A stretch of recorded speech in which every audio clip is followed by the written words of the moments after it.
This is a story about a murderer who hated to shower. He openly rejected cleanliness, mocked hygiene, and claimed filth was his rebellion against society. Pazuzu Algarad was not just an outsider trying to offend people.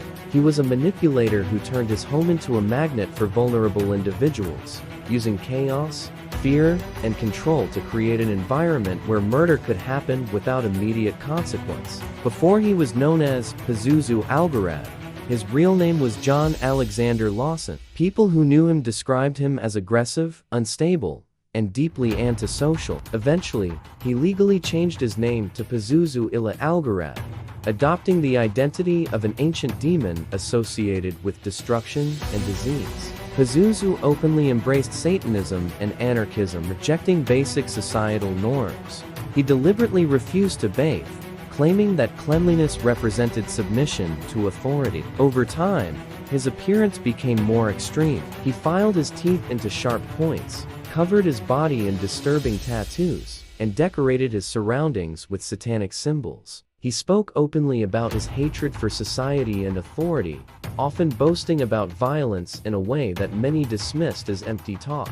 Pazuzu settled in Clemens, North Carolina, where he lived in a deteriorating house on Nob Hill Drive. The house quickly became known locally as a party house. Animal remains were left inside and outside the home. Graffiti covered the walls.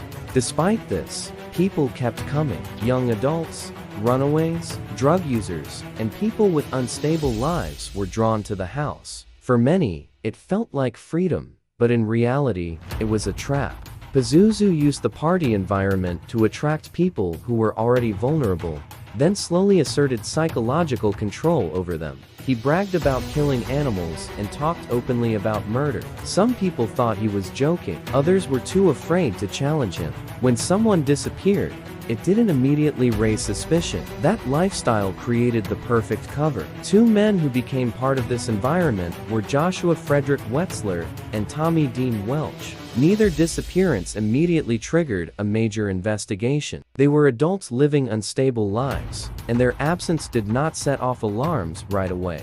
In July 2009, Joshua Frederick Wetzler was killed at the Clemens house. Instead of reporting the death, Pazuzu and his girlfriend Amber Birch buried Wetzler's body in a shallow grave behind the house. The crime went unnoticed for years. Just months later, in October 2009, Tommy Dean Welch was also killed. This time, Amber Birch pulled the trigger, shooting Welch, with Pazuzu helping to dispose of the body. No urgent search followed. The bodies remained